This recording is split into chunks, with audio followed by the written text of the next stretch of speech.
Acts chapter 14.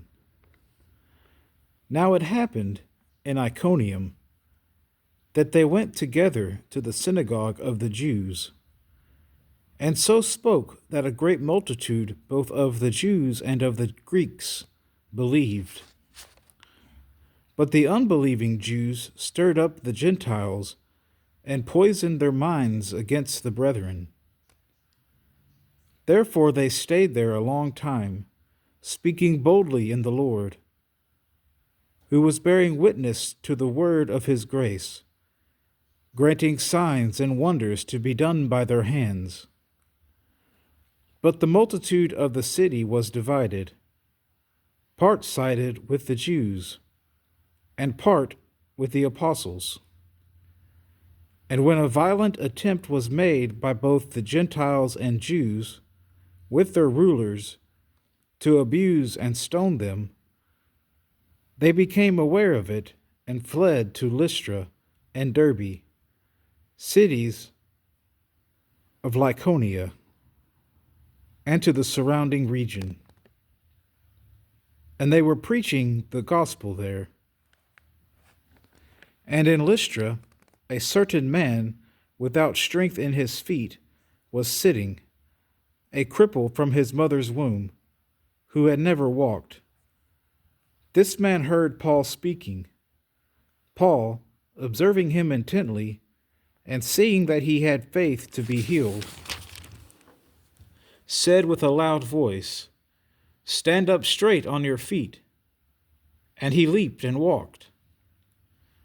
Now when the people saw what Paul had done, they raised their voices, saying in the Lycaonian language, "The gods have come down to us in the likeness of men."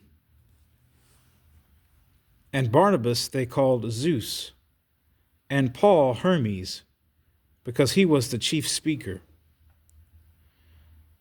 Then the priest of Zeus, whose temple was in front of their city, brought oxen and garlands to the gates, intending to sacrifice with the multitudes.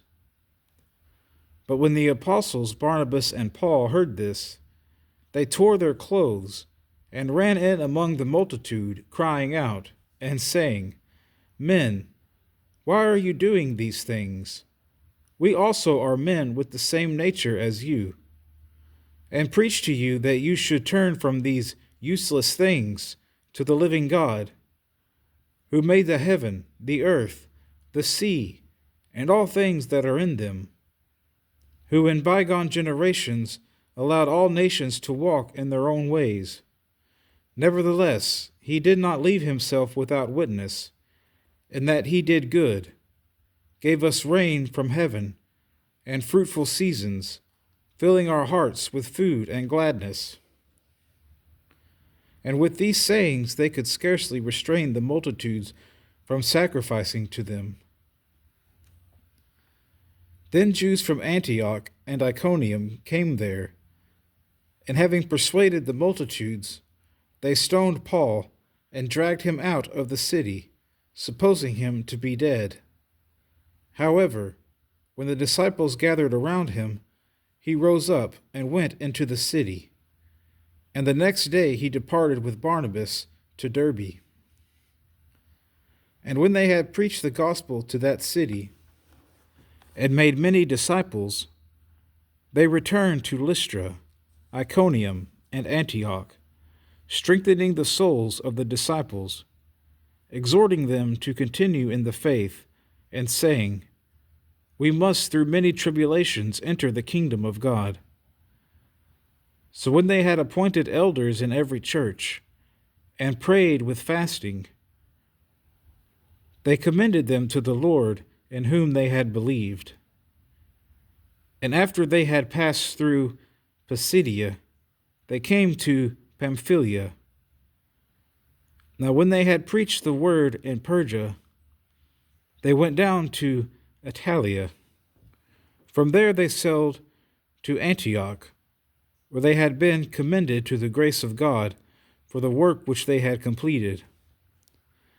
Now when they had come and gathered the church together, They reported all that God had done with them, and that he had opened the door of faith to the Gentiles.